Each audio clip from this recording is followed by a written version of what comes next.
Major Tagure, Rico, you are recognized sa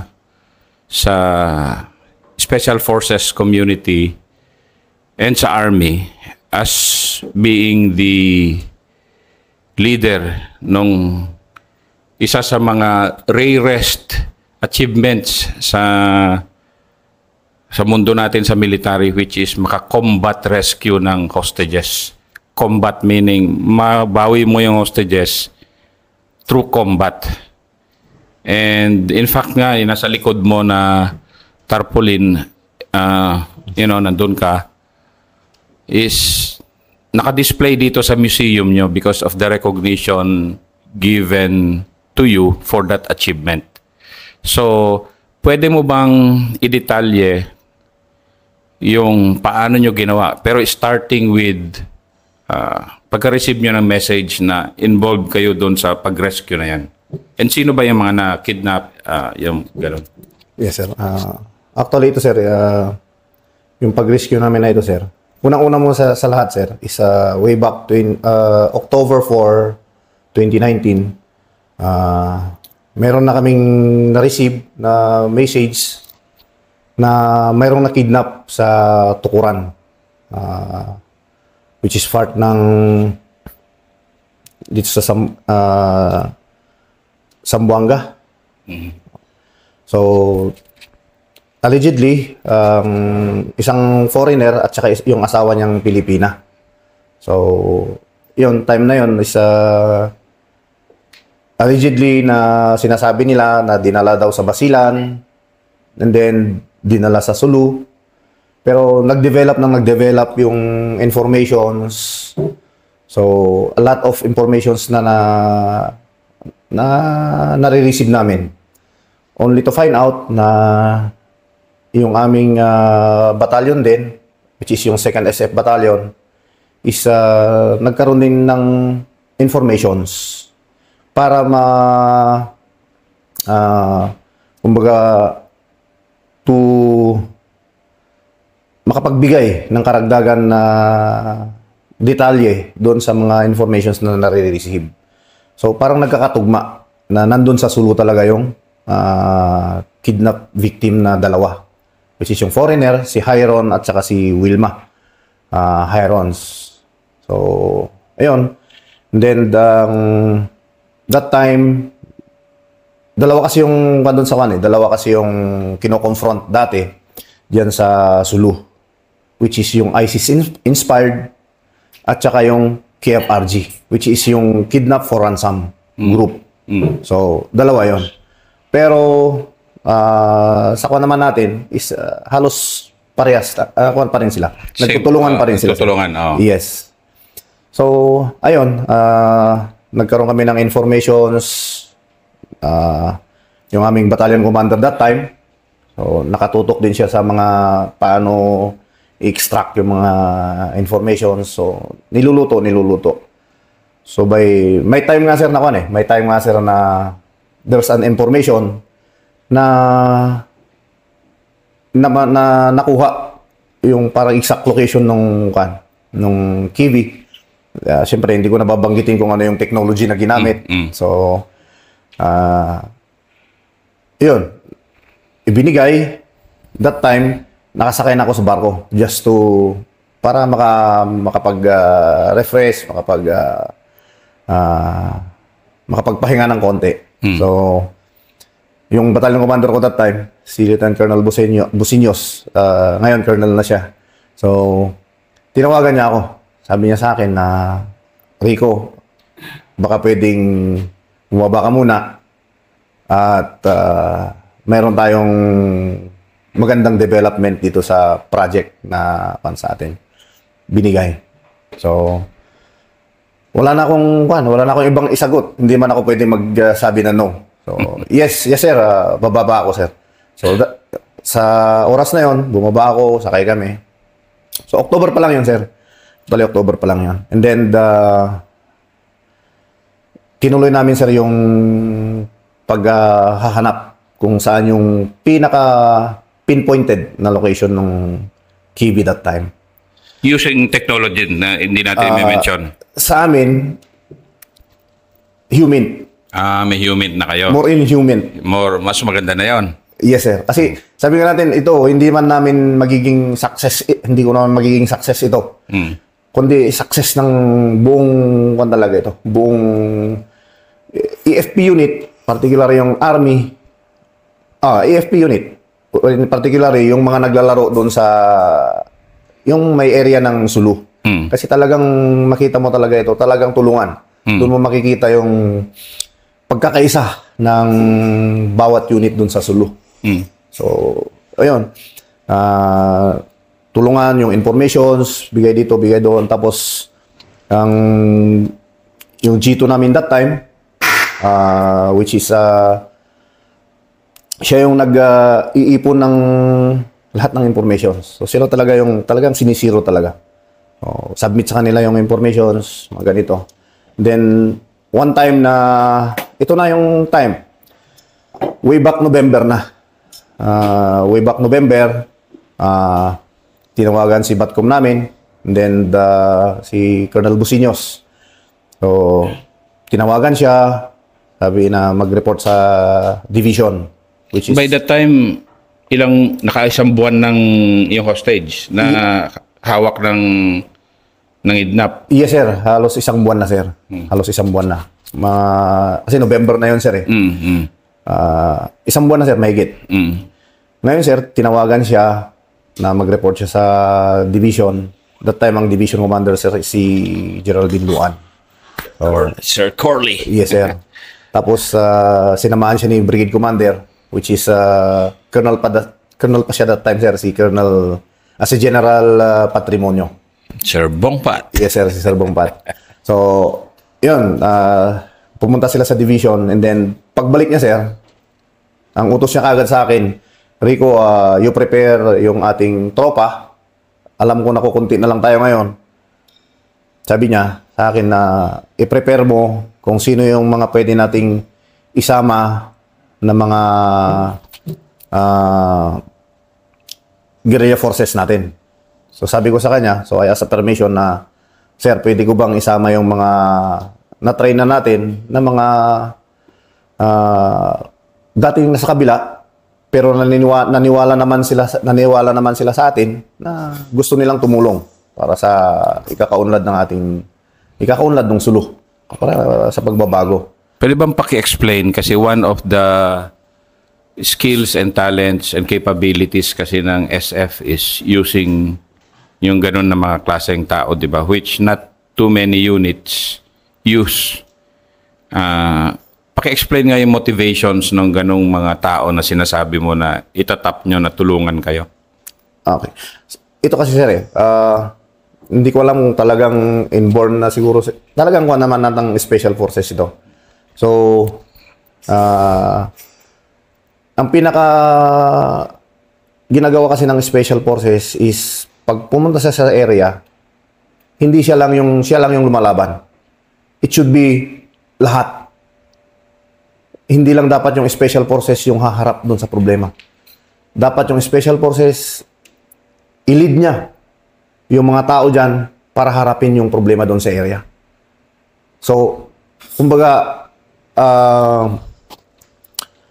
dapat mong makuha yung simpatiya, dapat mabago mo ang pag-iisip ng mga tao doon para sumang-ayon sila sa ikakabuti ng buong area. Kasi sa Special Forces, ang basic, kung if you boil it down to the most basic kasi, it's really community involvement or selected man o ano man, pero may involved na populace in whatever you do, di ba? Opo, sir. Number one po yan, sir. Dapat palaging may community na kasali talaga. Involved talaga ang community. Kasi sabi nga namin na we cannot solve a problem na kami-kami lang. Which is yung nandun sa area, sila yung nakakaalam ng problem. So, we just ask the problem to them. Ano ba talaga yung one? So, ayun. We ask also their solution. Kung ano yung nakikita nila na solution. So, and then hanggang sa magbigayan. Yan yung sinabi nyo na solution. So, ito rin naman yung nakikita namin na maging solutions. Sige, bago tayo pumasok sa barilan talaga in action, Yes, sir. ano ba yung key attitudes ng isang special forces officer like you to be able to integrate the community or enlist the help of the community in whatever you do, combat man or non-combat? Isa lang yung sa ako natin, sir. Yung laging sinisigaw ng special forces, which is yung courage and determination. Rico, for the appreciation ng public, and at least para ma-appreciate nila ano ba talaga yung Philippine Special Forces. And considering na yung defining two words sa inyo, define Philippine Special Forces, yung courage and determination, Yes, sir. which you obviously employed dyan sa successful rescue, combat rescue ng hostages. Pwede mo lang bang i-elaborate yon, especially sa mga kabataan na nanonood nito? Ano ba yung courage and determination ng Special Forces? Yes, sir. Oh, so, dapat ang isang special forces talaga, sir, is may courage and determination. Why courage? Kasi dapat matapang ka. Hindi lang matapang sa kalaban, hindi lang matapang makipagbakbakan. Matapang kang i-take the risk. Yung buhay mo, like for example sa amin, lagi namin halos nagtitake the risk kami na nagtitiwala kami. Binibigay namin yung tiwala namin sa mga dating mga ESG. So, binigay namin yung tiwala namin sa kanila. So, isang courage na rin yun. Kasi hindi namin alam kung papatay. Ang kwan lang namin doon is bahala sila kung papatayan na kami. So, wala akong kwan doon. Basta wala akong, kumbaga, wala kaming pakialam doon kung papatayan nila kami. So, isang kwan yun, isang panganib yun, na makikisama kami sa kanila, pupunta kami sa kanila. Hindi naman natin may tatago na there were times doon sa Sulu na talagang may winanto-three din sila na mga kasamaan din natin ng mga sundalo. So, nag-take the risk pa rin kami doon na magtiwala pa rin sa kanila. So, isa na rin yun sa courage. So, yung determinations, isang ko naman doon is never give up. So, dapat tapusin mo yan. Sinimulan mo yan, dapat matapos mo na successful yung operations. That's why we are always, ito ngayong sir na ito, ang isang pinopromote nga namin na is yung sinisigaw namin palagi na yung SF. Ano yun? 3 A, isang H, tapos yung SF, Special Forces. Yung 3 A is attitude.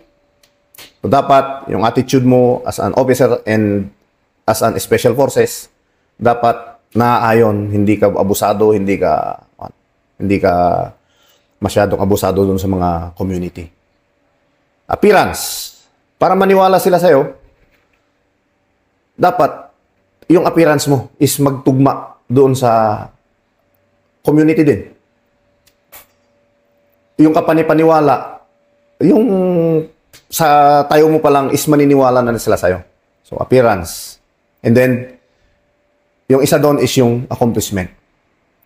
Yung sa determination nga, sabi nga natin, never give up hanggang makuha mo yung accomplishments.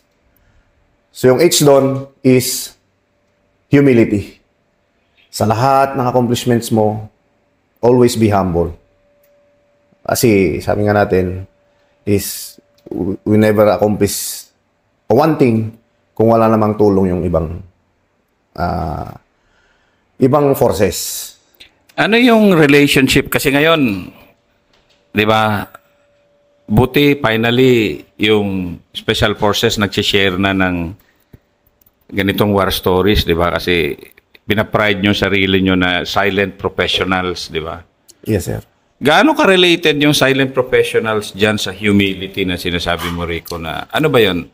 Pareho lang ba yon na mag-accomplish kami, silent lang kami, hindi namin kailangan ipaalam dahil humble lang kami. Ano yun? Yung logic na gano'n na...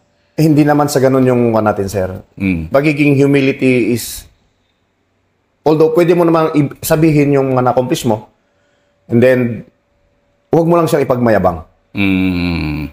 Pag magkaroon ka kasi ng accomplishment, tapos pinagmayabang mo, hindi na pagiging humility yun. So, pero pag-share mo ng mga experiences mo, lalong-lalo na sa mga ganitong bagay, is hindi pagmamayabang yon. You are just sharing yung experiences mo. Malay mo, may matututunan yung iba, may mapulot silang aral dun sa experience mo. So yun. Ito yung pag naman natin ng accomplishment natin is hindi naman sa na itatago lang natin yung accomplishment natin.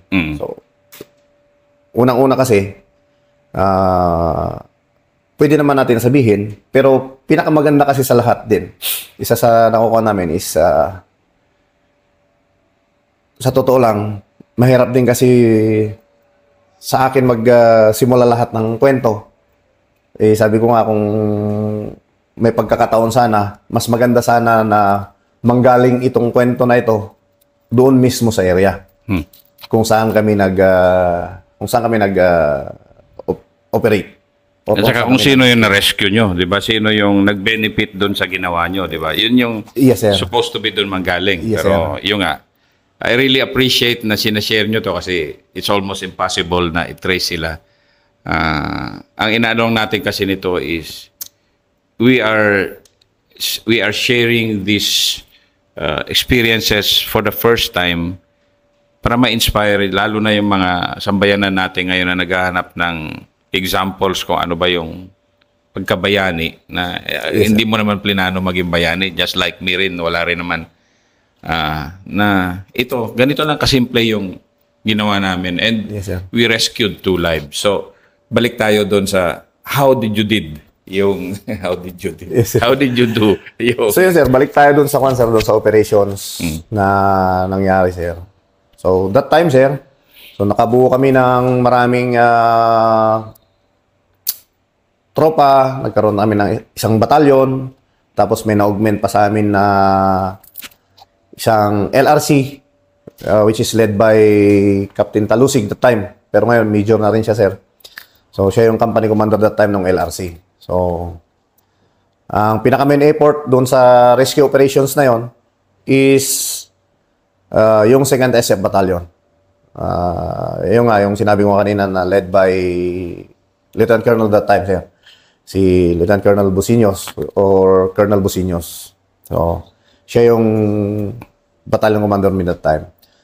So, nag-jump off kami from battalion headquarters. Nandun lahat. Kasama na yung mga guerrilla forces namin doon. Mga fighters. So, jump off kami. Mga alas 2 ng madaling araw. Then, pumunta kami sa LDLC. Then, from LDLC, naglakad kami ng almost 2 hours. Something ganon, sir. Then, nag-update kami. Humingi kami ng update ng informations doon sa taas. So that time, ang layo na siguro namin estimated air distance. Estimated namin doon sa area ng kung saan yung information, kung saan tinatago yung Hyron Couple is nasa 500 meters air distance. 500. Lapit na yon. Malapit na yun, sir. So, humingi kami ng another informations kung kumusta yung one. So, binigyan kami ulit ng informations na nandun, ito, naka-plaster sila, mayroon dito, mayroon doon, may dalawa dito. So, ayun. Hindi human yun, Hindi human. Hindi human. Sige, hindi lang natin sir magitin, sir, kung ano yung basta mix of intelligence sources yung gamit nyo. Yes, sir. Mix na yan, sir. So, that time, sir, so nag-move kami, mga alas 5:30, move kami. Exactly 0630, pasok kami. Ako as company commander ng Port SF Company, which is yun yung main effort din ng batalyon. So, pasok, clear. Ang isang nakakuha lang namin doon is huli yung dahil sa hirap ng signal. So, hindi kami naka-receive ng huli na namin na-receive nung nagka-signal na kami na itong oras na ito, umalis yung ganito. May umalis na, may ganito, paunti-unti na silang umalis. So, in short, wala kaming naabutan doon sa area kung saan yung binigay na location. Pero, binigay ni human o ni other in-source? Paano yun, sir? Halo-halo na yun. Kumbaga, confirmed by human, confirmed by the technology. So, that time, tinignan namin, so confirm, sabi ko nga na, sir, kung pwede kayong umakyat dito, sir, nandito yung allegedly na pinagpwestuhan kung saan nilagay yung kibi, kung saan siya ginugordyahan. Kasi makita mo talaga, yung position ng kalaban, talagang sir, naikutan talaga yun, sir. Isang kubo lang yun, sir, nandun sa kanya, sir. Isang kubo lang siya. So, napaikutan, sir. So, binilang namin, sir, lahat ng nakapwesto doon sa unang location ng kalaban. Kasi nasa more or less 150. Pero kasi ang nabilang ng tropa, sir, is nasa 139, something ganon. Ganong kadami yung Yes, yung couple, yung kidnap victims, medyo ano rin pala kung medyo significant din talaga sila na tao kung yes, 100 plus na Abu Sayyaf yung 100 plus, sir. Yes, sir. Tapos, ang nangyari doon, sir, after mga ilang oras, nagsabi ako sa aming battalion commander na, sir, sundan natin itong tracking. Sabi ko, sir. Ang problema doon sa tracking, sir, apat na tracking yung lumabas doon sa sir, doon sa area kung saan yung binigay na target sa amin. Pero ang kinagandahan nito, sir, nung nakita namin yung apat, ang pinaka magandang natin doon, sir, is yung sa bigay rin ng human natin, na intelligence, na human, na which is kasama namin doon. Which is yun yung isa doon sa guerrilla forces natin. Or isa rin doon sa tumutulong sa atin na paano ma-resolve yung problema doon. So, sinabihan niya ako, sir, ito yung mga taktika nila. Sundan natin dito. Ito yung sundan natin, sir. Kasi diyan sa unahan, magsasalubong lahat yan, sir. Sabi niya sa akin. Which is, sabi ko, sigurado ka? Sabi ko sa kanya, sir. Kasi pagtingin ko doon sa pababa na gano'n, sabi ko, parang dihado kami dito, Sabi ko gano'n. Pero sabi ko nga, sige na, bahala na. Basta importante, mabunggo natin, makuha natin kaagad yung kalaban. Kahit pababa yun.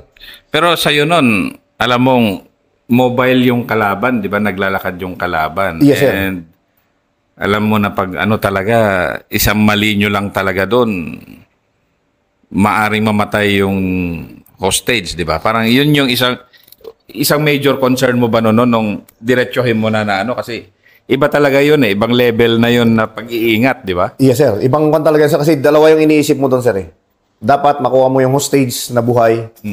Tapos dapat, siyempre, yung tropa din is safety. Kumbaga walang malagasan, something ganon, sir. So, nagsabi ako sa battalion commander namin na, sir, sundan natin.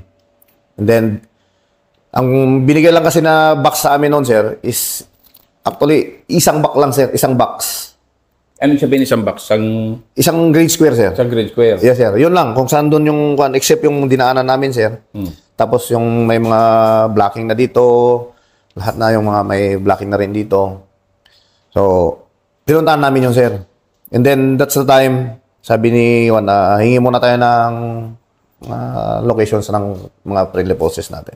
Only to, naman na, makita naman namin, sir, na medyo malalayo pa yung mga location nila. So, nag-request yung aming battalion commander na susundan namin yung trackings.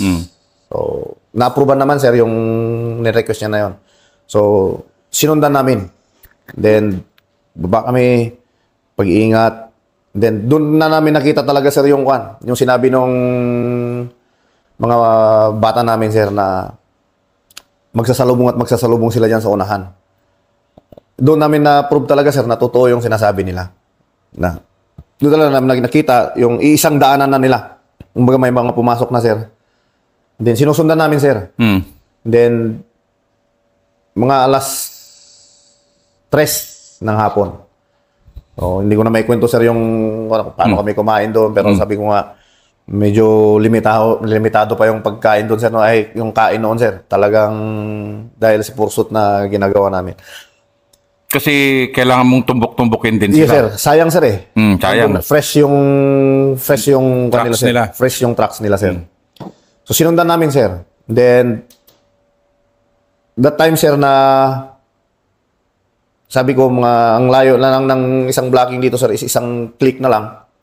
Sabi ko, baka makaon tayo. Nag-hold kami, sir. Nag-hold kami.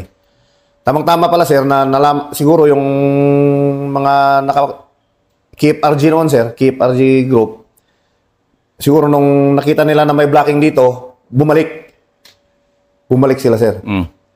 That's the time, sir, na nagkapukpukan that time, sir.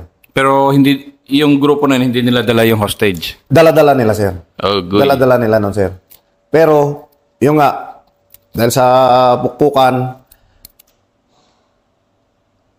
talagang tumagal siya ng halos 1 hour, sir. Halos 1 hour yun. Kasama nila yung dalawang hostage, ha? Yes, sir. Pero hindi namin alam panoon yan, sir, kung saan yung hostage doon. Kasi ang nabunggo namin talaga is yung nandun sa harap nila. Kasi talagang meeting engagement, sir. Talagang tumagal talaga, sir. Tapos nung na kami, sir, after 1 hour, yun na talagang palitan ng putok, sir. Hanggang sa nawundudan ako ng 1, sir. Nawundudan ako ng 8. Ha? Ganon? Yes, sir. Bakit ganon ka? Kasi ang dami nga naman talaga kalaban. Yes, Pero sir. 8, ha? Nawundudan ako ng 8, sir. Ano yan, 2 o 3? M203, sir. Sabi na. Puro M203 yun, sir. Actually, wala namang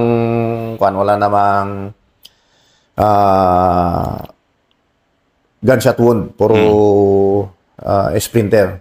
Pero yung nga, isa sa guerrilla forces namin is natamaan talaga yung mata niya ng M203. So, which is yun yung talagang nag-feed sa akin ng information. Yung kanyang mata niya. So,